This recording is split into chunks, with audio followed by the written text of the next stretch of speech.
আসসালামু আলাইকুম। আমি একটা শেয়ার নিয়ে কথা বলতে চাচ্ছি, খান ব্রাদার্স। অনেক আলোচিত এবং সমালোচিত শেয়ার। ভিডিওটা যদি ভালো লাগে অবশ্যই শেয়ার করবেন। খান ব্রাদার্স কেন জেটে যায় নাই? জেড গ্রুপে তো খান ব্রাদার্স সবার আগে সিরিয়ালে থাকার কথা ছিল, কেন যায় নাই? যদি এই বিষয়ে বলি, আগে সর্বপ্রথম তার হিস্ট্রি একটা বলি। কোয়ার্টার 3-তে তার ইপিএস হচ্ছে -0.2, নেট অপারেটিং ক্যাশ ফ্লো হচ্ছে কোয়ার্টার 3-তে -0.6, এবং এটা মিসেলেনিয়াস সেক্টরের একটা শেয়ার, বিবিধ খাতের। খাতটাও খুব বেশি স্ট্রং না, হ্যাঁ। তো শেয়ারটার প্রাইস এখন 156 টাকা। পাবলিকের কাছে শেয়ার আছে 6 কোটি, আর বিভিন্ন ইনস্টিটিউটগুলোর কাছে শেয়ার আছে আপনার প্রায় 85 লাখ। পার্সেন্টেজ হিসাবে 12%-এর মতো বেশি আছে ইনস্টিটিউটগুলোর কাছে। এ হচ্ছে খান ব্রাদার্সের মোটামুটি অবস্থা। খান ব্রাদার্স কোনো ডিভিডেন্ডও দেয় নাই। EPS minus, net operating cash flow minus, শেয়ারের প্রাইস 156 টাকা, ডিভিডেন্ডও দেয় নাই। এরপরও কেন জেডে যায় নাই? এটা সবার মনে কোশ্চেন। কারণ খান ব্রাদার্সের থেকে আরও ভালো শেয়ার অ্যাডভেন্ট ফার্মা, খান ব্রাদার্স থেকে আরও ভালো শেয়ার হচ্ছে পরসন শুজ, ইউনিয়ন ইন্স্যুরেন্স, হ্যাঁ, ইউনিয়ন ইন্স্যুরেন্স। এদেরকে জেটে পাঠাই দেওয়া হয়েছে, কিন্তু খান ব্রাদার্স, ইউনিয়ন ইন্স্যুরেন্স শুধু ডিভিডেন্ড দেয় নাই। ডিভিডেন্ড সে 10% ক্যাশ ডিভিডেন্ড ডিক্লেয়ার করছে, সম্ভবত সে দিতে পারে নাই। আর তার কোনো কিছুই নেগেটিভ নেই, সবই পজিটিভ, কিন্তু এরপরও জেটে ফাটাতেছে। এবং ইন্স্যুরেন্স সেক্টরের ওই একটা শেয়ারে জেটে আছে। তারপর অ্যাডভেন্ট ফার্মার অবস্থাও, তারও ইপিএস ভালো, তাকেও জেটে ফাটিয়ে দেওয়া হয়েছে। সম্ভবত ডিভিডেন্ড দিছে, বা অথবা একটু কম দিছে, খুব কম দিছে হয়তো, যার কারণে। তাহলে খান ব্রাদার্সকে কেন জেটে দেওয়া হয় নাই? এটা আমি যেটা মনে করি, আমার ব্যক্তিগত মতামত, কমিশনকে হয়তো কেউ একজন বুঝাতে পারছে যে একে জেটে দেওয়া যাবে না, কারণ এখানে হয়তো এমন বড় কোনো বিনিয়োগকারী আটক আছে যে তাকে সেভ করার জন্য আসলে খান ব্রাদার্সকে জেটে দেওয়া হয় নাই। কারণ কমিশনটার কোনো উত্তরও দিতে পারবে না সে কেন খান ব্রাদার্সকে জেটে দেয় নাই, কোনো সুযোগ নেই। কিন্তু জেটে যায় নাই শেয়ারটা। আমার এখানে কয়েকজন কমেন্টস করছে যে খান ব্রাদার্স কেন জেটে যায় নাই। আসলে খান ব্রাদার্সে এমন কোনো খান আছেন, হ্যাঁ, এমন কোনো খান সাহেব আছে যার কারণে তাকে জেটে দেওয়ার মতো ক্ষমতা সিকিউরিটি এক্সচেঞ্জ কমিশনের হয় নাই। সিকিউরিটি এক্সচেঞ্জ কমিশন সংস্কার করতেছে সঠিকভাবে, এটা ওনারা বলে।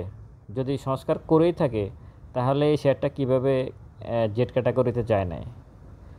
তো আপনারা এই শেয়ারটাতে ধরে একটা জিনিস, এই একটা অভিজ্ঞতা নিতে পারেন।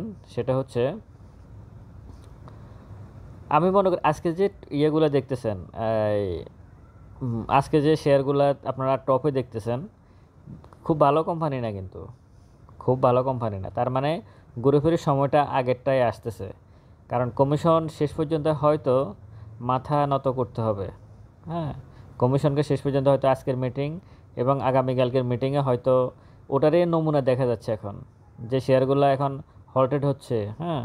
সে বোঝাই যাচ্ছে যে দিন ঘুরে ফিরে একটাই হবে, হয়তো এই হাত থেকে ওই হাত বদল হচ্ছে। আমি কি বুঝাতে চাচ্ছি আপনারা নিশ্চয়ই বুঝতে পারতেছেন। তো সুতরাং দিন আসলে একটাই, হয়তো এখান থেকে ওইখানে যাচ্ছে। খান ব্রাদার্সকে নিয়ে আপনারা এখন যে জায়গায় আছে, খান ব্রাদার্স আরও বাড়ার সম্ভাবনা আছে, আরও বাড়ার সম্ভাবনা আছে। কারণ কালকের মিটিংটা পজিটিভ হবে আমার বিশ্বাস। কারণ টাকা কিন্তু মার্কেট মেকারদের কাছে, টাকা সিকিউরিটি এক্সচেঞ্জ কমিশনের কাছে নাই। টাকা যেদিকে কথা সেদিকে বলতে হবে। দিন শেষে টাকা যেখানে, সিকিউরিটি এক্সচেঞ্জ কমিশনকে সেখানেই যাইতে হবে, হ্যাঁ। ওটাই হচ্ছে বাস্তব কথা। কিন্তু নিয়ম নীতির ভিতরে যদি যায় সেটা ভালো। ও সিফার্সকে 300 টাকা নেওয়া, ওই পরসন শুজকে 300 টাকা নেওয়া, বা খান ব্রাদার্সকে 250-300 টাকা নেওয়া, হ্যাঁ, এরকম না নয়। অবশ্যই মার্কেট প্লেয়াররা একটা শেয়ারকে ফান্ডামেন্টাল অনুযায়ী যতটুকু নেওয়ার ততটুকু নেবে। সে 20 টাকার একটা শেয়ার কখনো লেভেল প্রাইসে থাকে না, হয় সে আন্ডার ভ্যালু থাকে, না ওভার ভ্যালু থাকে। হয় তার প্রাইস কম থাকবে, না অনেক বেশি প্রাইস থাকবে, দুটোর একটা। কিন্তু অনেক বেশি প্রাইস কতটুকু হবে, এটা হচ্ছে ইম্পর্টেন্ট বিষয়। ওইখানেই সিকিউরিটি এক্সচেঞ্জ কমিশন কাজ করবে। সেটা না করে যদি তাদেরকে আটকায় রাখে, তাহলে এখন তো কী হচ্ছে, এখন সামনের দিনগুলোতে হয়তো আগের মতোই হবে, হওয়ার সম্ভাবনা বেশি। কারণ খান ব্রাদার্সের মতো শেয়ার যখন জেড ক্যাটাগরিতে যায় না, সে যখন আজকে কি বলে তার দাম অনেক বেশি বাড়ে, আমি খান ব্রাদার্সের বিনিয়োগকারীদেরকে করতেছি না, মানে আপনারা কিনেন, সমস্যা না, আপনার টাকা আপনি কিনবেন, সব ঠিক আছে। এবং এগুলোই দিন শেষে ভালো হয়, শেয়ার এগুলোই ভালো করে। হ্যাঁ, ওই ভালো ভালো কী বলে, আমরা তো এখন যেহেতু ভিডিও করি, আমি তো আপনাকে এটা বলতে পারবো না আপনি এই টাইপের শেয়ার কিনেন তাহলে ভালো করবেন। হ্যাঁ, তখন আপনারাই বলবেন যে আপনি কী বলে গেমলারদের পক্ষ নিচ্ছেন।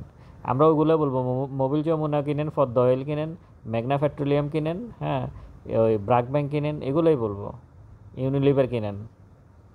এখন আপনারা যেটা কিনবেন সেটা আপনাদের নিজস্ব সিদ্ধান্ত, অবশ্যই বাইসেল আপনাদের নিজস্ব সিদ্ধান্ত।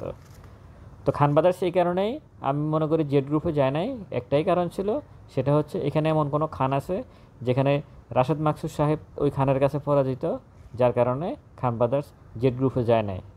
কারণ খান ব্রাদার্স অনেক উপরে তোলা হয়েছে গত এক দেড় বছর থেকে, সুতরাং এখানে অনেক বিনিয়োগকারীরা আছে যারা এখানে আটক আছে, বড় বড় বিনিয়োগকারীরা। এটাই হচ্ছে মূল কারণ জেড গ্রুপে না যাওয়ার। ভালো থাকবেন, ভিডিওটা শেয়ার করবেন। আসসালামু আলাইকুম।